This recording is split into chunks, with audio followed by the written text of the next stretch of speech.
नमस्कार, मैं हूं ज्योति सिंह। बोलने से बदलेगा मैं आज बात फिसड्डी शिक्षकों की अग्नि परीक्षा की। जी हां, सही सुन रहे हैं आप, टीचरों की अग्नि परीक्षा होगी। मध्य प्रदेश के दमोह के कई स्कूलों के टीचर्स को परीक्षा पास करनी होगी। बोर्ड परीक्षा में जिले का रिजल्ट काफी खराब रहा है और ये पहली बार नहीं है, लगातार इस तरीके का रिजल्ट कई सालों से आ रहा है। टीचर्स को इसी की सजा मिली है। जिन स्कूलों का रिजल्ट 30% से कम रहा है, उनके टीचर्स को ये परीक्षा देनी जरूरी है और उनके न्यूनतम 50% अंक उन्हें लाने जरूरी होंगे, नहीं तो यकीनन कार्रवाई तय है। स्थानीय प्रशासन का ये फैसला हमें चौंकाता है, लेकिन सवाल कई हैं। मसलन एक जिला साल दर साल स्कूली शिक्षा में इतना पीछे आखिर क्यों है? क्या है इसकी वजह? टीचर्स की परीक्षा से क्या चीजें बदल जाएंगी? क्या जो हालात हैं उसके लिए सिर्फ शिक्षक ही जिम्मेदार है? ऐसे कई सवाल हैं। आप इस पर अपनी राय हमसे साझा कर सकते हैं कि आप इस पर क्या सोचते हैं। जो रिजल्ट खराब आया है, क्या उसके लिए सिर्फ टीचर्स जिम्मेदार हैं और इस तरीके से क्या कुछ सुधार होगा? आप हमें कॉल कर सकते हैं। फोन नंबर हमारा 8178999182 है।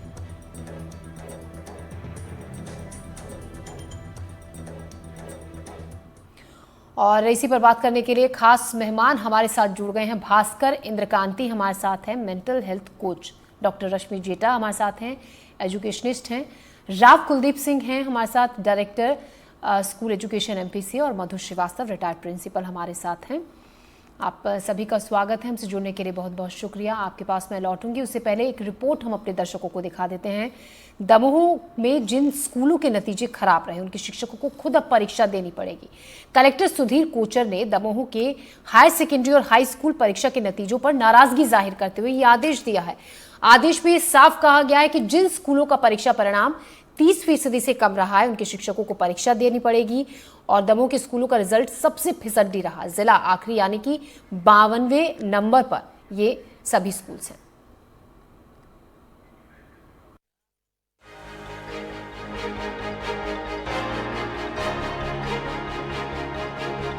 दमोह जिला अक्सर मीडिया की सुर्खियां बनता है। इस बार चर्चा हाई और हायर सेकेंडरी स्कूल परीक्षा परिणामों को लेकर है, जिसमें दमोह ने लगातार दूसरे साल नीचे से नंबर 1 का स्थान हासिल किया है। ये हाल तब है जब यहाँ के कलेक्टर ने न केवल शिक्षकों के लिए सार्थक ऐप से अटेंडेंस को अनिवार्य किया, बल्कि खुद स्कूलों में जाकर छानबीन और सुधार की। लेकिन नतीजों को देख कलेक्टर खुद चौंके और अपनी तरह का अलग आदेश निकाला, जिसमें 30% से कम नतीजा देने वाले शिक्षकों का इम्तिहान होगा और इस इम्तिहान में शिक्षकों के लिए 50% अंक लाना अनिवार्य होगा। हमारा ये प्रयास रहेगा कि उसके बाद जो है हम एक परीक्षा का आयोजन करेंगे और इस परीक्षा, और ये ओपन बुक परीक्षा होगी। कोई भी व्यक्ति, जो भी शिक्षक आएंगे, वो ओपन बुक इस एग्जाम को दे सकते हैं। और यदि उसके बाद भी वो ओपन बुक एग्जाम में भी नहीं कर पाते हैं, देन फिर हमें इस बारे में उनके विरुद्ध अनुशासनात्मक कार्रवाई करने के लिए हम शासन से मार्गदर्शन लेकर के फिर आगे की कार्रवाई करेंगे। दमोह के कलेक्टर ने कहा कि शिक्षा ही मूल है और शिक्षा बिगड़ने पर सब कुछ बिगड़ जाता है, इसलिए उन्होंने ये कदम उठाने का फैसला लिया। प्रगति है, व्यक्ति का जो व्यक्तित्व विकास है, सब कुछ जो है वो शिक्षा के ऊपर डिपेंड। शिक्षा सब चीजों का मूल है। यदि ये हमारा मूल बिगड़ता है तो फिर हमारी बाकी सब चीजें खराब होती हैं व्यक्ति के जीवन में, चाहे स्वास्थ्य हो, चाहे रोजगार हो, चाहे कोई भी बात हो। विकास के हर पहलू जो है शिक्षा से जुड़े हुए हैं, इसलिए वो बहुत अच्छी होना जरूरी है। प्रदेश में सबसे निचली पायदान पाने वाले जिले के शिक्षा अधिकारी का जवाब आपको चौंका देगा। उनके मुताबिक जो परिणाम इस साल आया है वो बीते साल से बेहतर है। यानी अधिकारी महोदय को आखिरी नंबर पर रहने का भी गम नहीं है, बल्कि वे तो अपने थोड़े कम मार्जिन से फिसड्डी रहने पर ही गदगद है। दमोह जिले का परीक्षा परिणाम जहाँ तक है लगभग 54% की लगभग रहा है 10th का, जिसके अंतर्गत हमारे गत वर्ष से लगभग 12% अधिक परीक्षा परिणाम रहा है। इसी प्रकार से 12वीं का परिणाम भी लगभग 48% के लगभग रहा है, जो गत वर्ष से 1% अधिक है। इस वर्ष हमारे यहाँ पर दमोह जिले के 4 बच्चे ग्रामीण सूची में आए हैं, 2 बच्चे हायर सेकेंडरी स्कूल में और 2 बच्चे हाई स्कूल में। तो हमारे यहाँ पर परीक्षा परिणाम जो भी आया है सही आया है। बच्चों ने अच्छे से मेहनत करके उस परीक्षा परिणाम को दिया है। हायर सेकेंडरी परीक्षा में जिले के 30 स्कूल और 32 हाई स्कूल ऐसे हैं जिनके नतीजे 0 से 30% के बीच है। इसकी एक वजह ये भी है कि कई ग्रामीण अंचलों के स्कूल प्रिंसिपल और टीचर जिला कार्यालय में अटैचमेंट कराकर मोटी सैलरी वसूल रहे हैं। अब जरा इन्हीं की जुबानी सुनिए कि क्या रहा इनके स्कूल का परिणाम। दोषी में क्या, देखो प्राचार्य पद पर है, जिम्मेदारी तो हमारी बनती है, ऐसा नहीं है, लेकिन कार्य के अतिरिक्त कार्य, चूंकि कार्य इधर अतिरिक्त होने के कारण हमने विद्यालय में प्रभारी प्राचार्य हमने नियुक्त किया था। तो प्रशासनिक कार्य वो देख रहा था, वित्तीय है, तो बदो एडीबीसी का पद ऐसा था कि हम पूर्ण ध्यान नहीं दे पाए अपने स्कूल तरफ। प्रभारी प्राचार्य हमने नियुक्त किया था। दमोह के शिक्षकों का बौद्धिक स्तर और बच्चों की पढ़ाई लिखाई को लेकर उनका समर्पण क्या रहा होगा, रिजल्ट के बाद ये बताने की जरूरत नहीं है। कहा जाता है कि यहाँ के काफी सारे शिक्षक प्रभाव और पैसे के बल पर बरसों पहले चयनित हुए हैं। इनकी चयन प्रक्रिया क्या रही होगी, इसकी बानगी वो बताते हैं जो खुद शायद योग्यता के बावजूद चयन से दूर रहे हैं। चलिए तो चर्चा शुरू करते हैं। आपने सुना किस तरीके से जो स्कूल के प्रिंसिपल थे उनका ये कहना था कि क्या उनको वजह लगती है स्कूल का जो रिजल्ट है कम आया है, जो बच्चों की जो पासिंग परसेंटेज है वो इतना लो रहा है। भास्कर इंद्रकांति, डॉक्टर रश्मि जेटा, राव कुलदीप सिंह जी हमारे साथ हैं, मधु श्रीवास्तव भी हमारे साथ हैं। मेरा पहला सवाल राव कुलदीप सिंह जी आपसे है, क्या लगता है आपको, ये पहली बार नहीं है, कई सालों से इस तरीके से दमोह के स्कूलों का रिजल्ट बिगड़ रहा है, कौन इसका जिम्मेदार है, किसको आप मानते हैं? ज्योति जी नमस्कार। आपके माध्यम से सभी पैनलिस्ट और दर्शकों को मेरा नमस्कार। और आपके प्रश्न से पहले मैं ये कहना चाहूंगा कि अभी राष्ट्र में पाकिस्तान के साथ एक युद्ध जैसी स्थिति है, तो सभी लोग अपना मनोबल अच्छा बनाए रखें और किसी भी तरह की सोशल मीडिया पे भ्रामक जानकारियों से भ्रमित ना हो। और आपके पत्रकार भी जो जा रहे हैं वहाँ पहुँच रहे हैं, उनसे भी हाथ जोड़ के विनती है कि नकारात्मक रिपोर्टिंग ना करें। वहाँ से युद्ध है, युद्ध में हम गिरते हैं तो वहाँ ये ना दिखाइए दरवाजा टूट गया वो टूट गया, बल्कि ये कहे कि पाकिस्तान। राव कुलदीप जी, वहां पर तो जो भारतीय सेना है वो मुंहतोड़ जवाब दे रही है, लेकिन जो देश की मजबूती है वो एजुकेशन से भी बहुत ज्यादा स्ट्रांग होती है। देश की जो मजबूती है वो अगर हमारा युवा, हमारे जो छात्र हैं, उनका जो बेसिक लेवल है वो ही इस तरीके का कमजोर रहेगा तो फिर कैसे देश आगे बढ़ेगा? सवाल इसको लेकर आज उठा रहे हैं। वो बात मैंने इसीलिए कही है कि अब जो मोर्चे पे हमारे जवान लड़ रहे हैं, अगर उसकी ट्रेनिंग कच्ची हो तो उसको दोबारा मौका नहीं मिलता कि फिर परीक्षा दे ले और फिर से चला जाए। एक बार मोर्चे पे एक गोली काम खत्म कर देती है, और अगर वो कमजोर हो जाए तो हम अंदर सुरक्षित नहीं है। तो ये सोचिए कि शिक्षक का भी जो काम है, शिक्षक से अगर चूक हो जाती है तो पीढ़ियां की पीढ़ियां निकल जाती है। वो पता चलता है, कहावत है बड़ी मशहूर के डॉक्टर का पता चल जाता है, मरीज मर जाता है अगर गलत डॉक्टर है तो। इंजीनियर ने अगर गलती की है तो ब्रिज गिर जाता है, पता चल जाता है। शिक्षक से गलती होती है तो पीढ़ी बर्बाद हो जाती है पूरी। तो ये सवाल इस बात का नहीं है कि परीक्षा ली जा रही है, उनको फिसड्डी वगैरह भी कहना अच्छा नहीं है।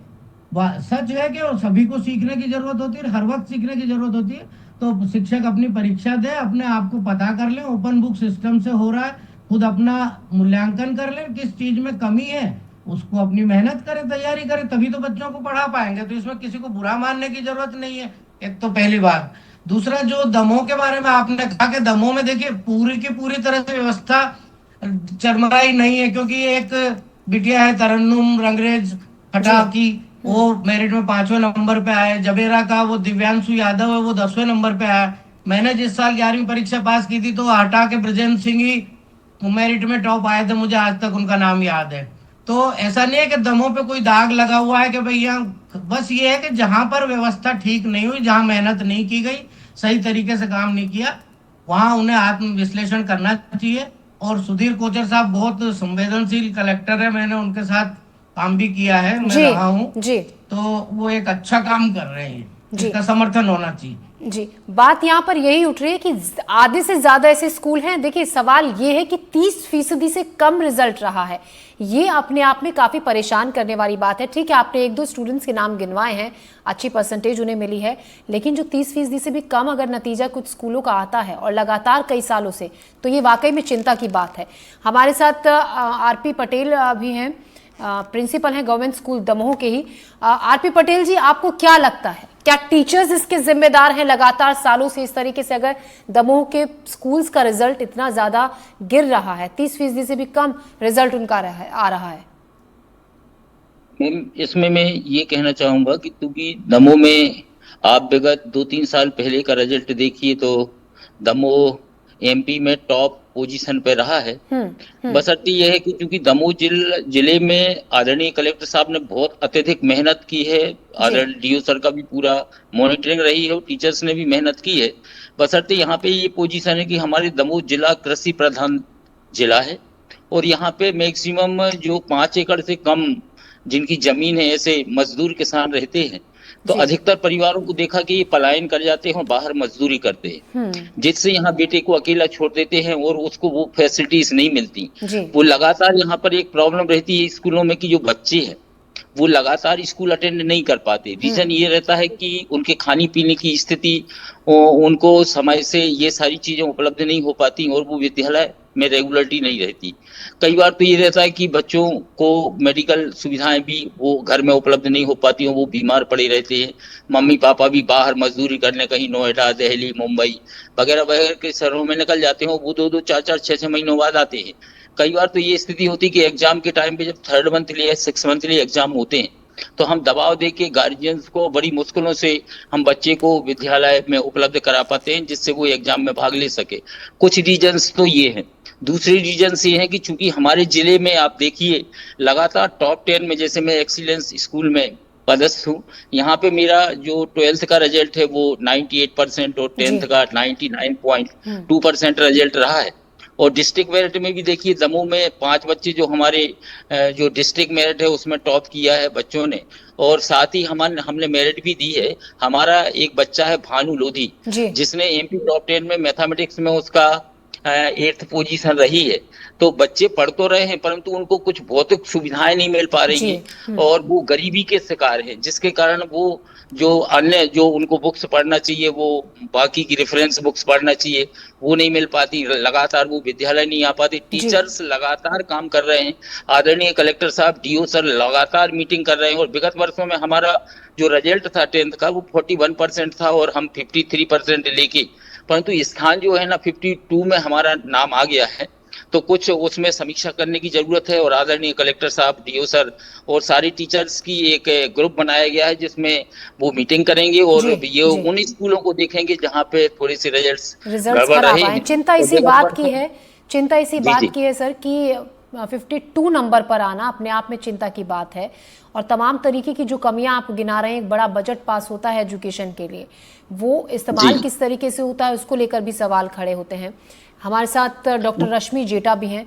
डॉक्टर रश्मि, अब टीचर्स का अब एग्जाम होगा और अगर 50% से कम टीचर्स के आए तो फिर उनके खिलाफ अनुशासनात्मक कार्रवाई भी की जाएगी। ज्योति जी, ये अपने आप में एक बहुत महत्वपूर्ण चीज है क्योंकि टीचर्स को हमेशा हर 2-4 साल पे they have to undergo a phase where their self assessment has to be done. Their assessment, उनके असेसमेंट दूसरे द्वारा भी किया जाना चाहिए क्योंकि शिक्षक का लगातार अपडेट होना विषय को लेकर और छात्रों के, क्योंकि हमारी शिक्षा व्यवस्था छात्र सेंट्रिक है, स्टूडेंट सेंट्रिक है, तो कहीं ना कहीं हमें छात्रों को आइडेंटिफाई करके पढ़ना पड़ेगा।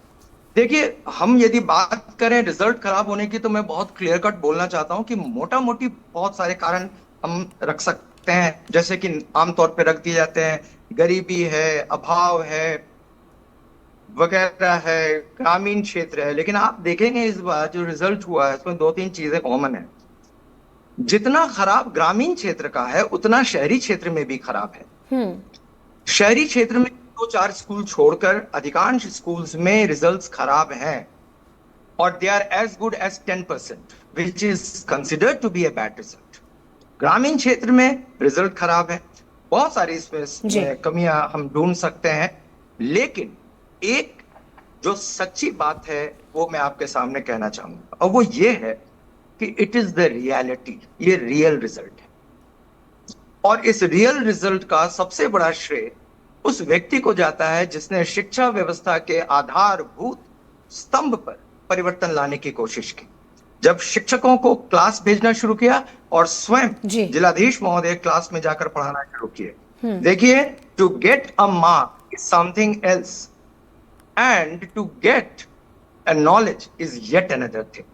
ज्ञान प्राप्त कर लेना बहुत बड़ी चीज है, लेकिन छात्र सिर्फ अंक सूची के लिए पढ़ रहे हैं जी अगर आप चैट जीबीटी जैसे साइट पे जाकर पूछें कि what is the reason behind the poor percentage of result in Damoh, तो आपको उसका दो कारण लिखेगा artificial inflated result in the previous years, और इस बार systematic dependence on unfair means.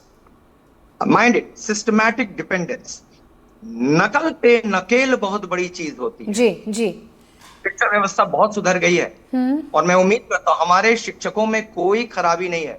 मेरे शिक्षक, यही शिक्षक पिछले 2 वर्ष पहले बहुत अच्छा रिजल्ट लेके आए, जब सर ने कहा कि 10वां पोजीशन था।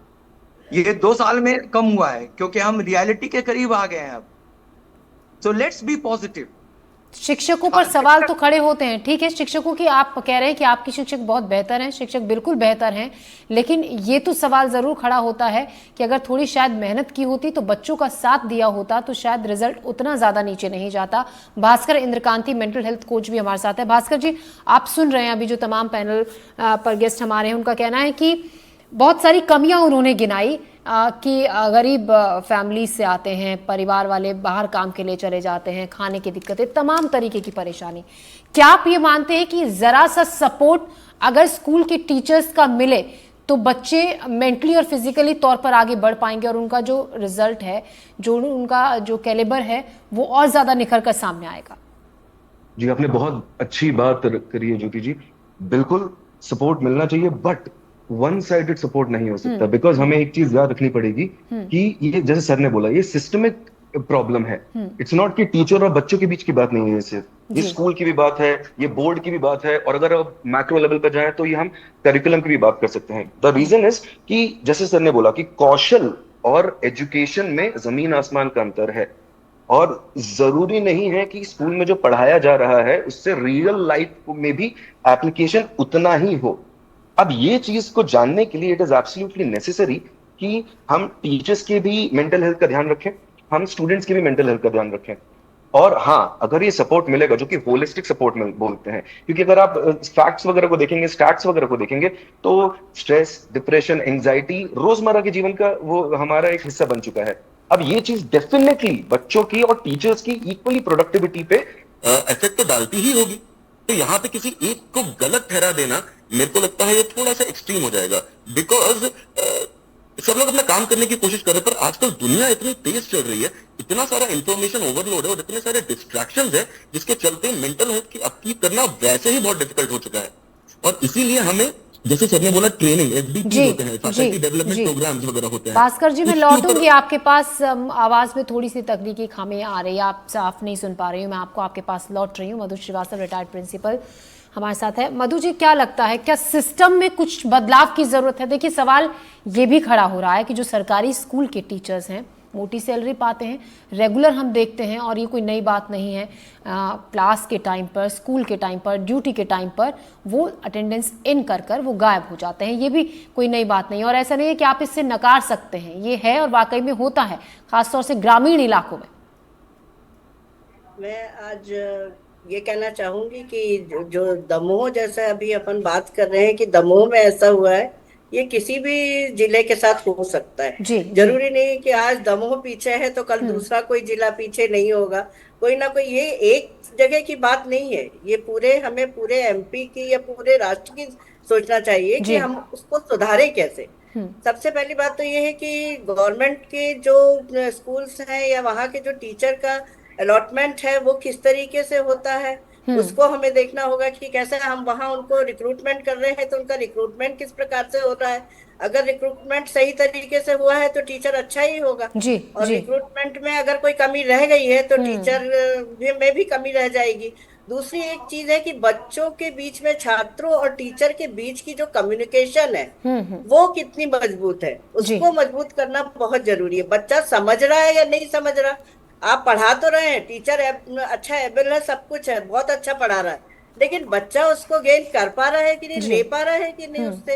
एक ये इस बारे में अपन को थोड़ा काम करना चाहिए कि हमें बीच बीच में टीचर्स को भी ट्रेनिंग देनी चाहिए, जिससे कि वो बच्चों के साथ कैसे कम्युनिकेट करें, या क्लास रूम उनकी जो टीचिंग है उसको हमें ऑब्जर्व करना चाहिए। अगर उसमें कोई कमी है टीचर में तो हम उसको सुधार सकते हैं, उसको बता सकते हैं कि ऐसे नहीं, इस प्रकार से आप बच्चों को टैकल करें तो आप सुधार सकते हैं।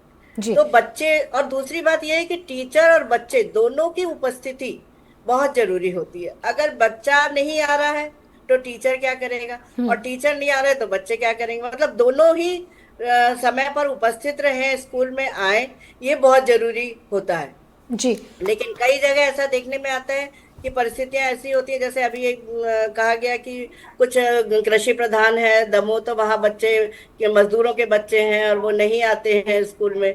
तो वो सही भी है, क्योंकि बहुत सारे गरीब बच्चे अपने मजदूरी करते हैं और स्कूल आने से बचते हैं, क्योंकि उन्हें आप पैसा कमाते हैं, तो वो स्कूल आना नहीं चाहते। और दूसरी एक और जो अहम बात हम यहाँ पर देखेंगे, हम हायर सेकेंडरी हाई स्कूल का रिजल्ट तो देख रहे हैं, पर क्या हमने 5th और 8th का रिजल्ट हमने कभी ऑब्जर्व किया है क्या? अगर हम 5वीं और 8वीं का रिजल्ट को सुधारते हैं तो नेचुरली 10th का भी सुधरेगा और 12th का भी सुधरेगा। बेसिक जो चीज है, बेसिक एजुकेशन पर हमें बहुत ध्यान देना होगा, जिससे कि बच्चे जो है पढ़ने में अच्छे आए और टीचर भी उनको पढ़ा पाए और टीचर भी अपनी पूरी मेहनत करके बेसिक एजुकेशन, बिल्कुल शुरुआत हमने इसी से की थी मधु जी की बेसिक एजुकेशन स्ट्रॉन्ग करनी बहुत ज़्यादा ज़रूरी है। आरपी पटेल जी, क्या लगता है आपको, कैसे हम इस चीज़ में, ठीक है अब टीचर्स का आगे आने वाले वक्त में मई में वो एग्ज़ाम होगा, 50% उनको मार्क्स लेकर आने होंगे, लेकिन अगर हम ये जो तस्वीर है, जो कमियां, जो खामियां आप बता रहे हैं, इसमें अगर कोशिश करते हैं सुधार की, आपको क्या लगता है कैसे इसमें सुधारात्मक तरीके से काम किया जा सकता है? बच्चों की अटेंडेंस कम होती है, उनको स्कूल तक हम कैसे लेकर आ सकते हैं, साथ ही जो कनेक्शन है बच्चों के और शिक्षकों के बीच में, उसको कैसे और स्ट्रांग बना सकते हैं? बस यही है मैम कि ये बच्चों से लगातार उनसे संपर्क में टीचर को गांव-गांव जाना पड़ेगा, और गांव में जो उनके गार्जियंस रहते हैं उनको थोड़ा सा इस चीज को समझाना पड़ेगा कि बच्चे के लिए, अपने जीवन के लिए एजुकेशन कितना जरूरी है और आपका भेजना अति आवश्यक है, क्योंकि उनके जब गार्जियन उनके पास नहीं होते हैं तो बच्चा थोड़ा सा लापरवाही का शिकार हो जाता है। हम लोग कई बार कोशिश करते हैं, 5-5, 10-10 किलोमीटर दूर से बच्चे जब हमारे स्कूल में आते हैं, तो जब वो 3 दिन बाद आता है, मैम ये मैं बता रहा हूँ कि जब एक दिन का बच्चे का गैप लगता है तो लगभग पूरा वीक प्रभावित हो जाता है। यदि मैं गारंटी देता हूँ कि यदि बच्चा रेगुलर विद्यालय आ जाए तो कोई भी बच्चा है का रिजल्ट कमजोर नहीं हो सकता। मेन चीज ये है कि टीचर्स को गांव-गांव जाना पड़ेगा, बच्चे को विद्यालय में लाना पड़ेगा, तभी ये रिजल्ट ओवरलाइज हो सकता है। और मैम जेता सर ने जो कहा है, ये बहुत ही बढ़िया बात की कि जो ये एग्जाम हमारे दमोह में हुआ है, ये निराला एग्जाम है, जैसे पीएससी और नीट का एग्जाम होता है, बिल्कुल जस्ट सेम हमारे 10th और 12th का एग्जाम ऑनलाइन हुआ है। तो उन पे पूरी नकल पे पूरी पाबंदी की गई है, यहाँ तक कि यदि बच्चे का पेन नीचे गिर गया और वो पेन उठाने के लिए झुका तो वहाँ 3-3 फ्लाइंग स्क्वाड खड़ी हो गई, तो बच्चा थोड़ा सा उसमें भयग्रस्त भी हुआ है, थोड़ा सा है ना, उस पर ट्रेनर भी रहा है, और बच्चे को थोड़ा सा अधिक ध्यान और टीचर्स को ध्यान देने की जरूरत है।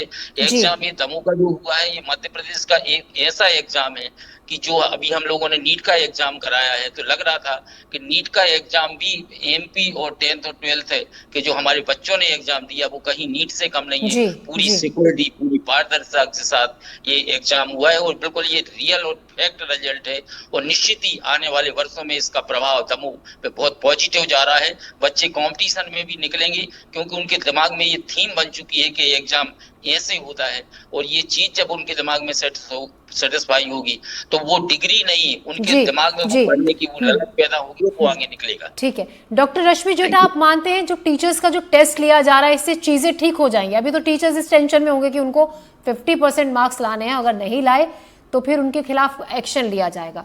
तो आपको लगता है कि जो टीचर्स पास हो जाएंगे, मान लीजिए जो पास हो जाते हैं, फिर वो बहुत जोर शोर से, जहां पर अभी वो लापरवाही बरत रहे हैं वहां पर वो पूरा सीरियस होकर काम करेंगे, ये जो तरीका है इससे चीजें बेहतर होंगी आगे?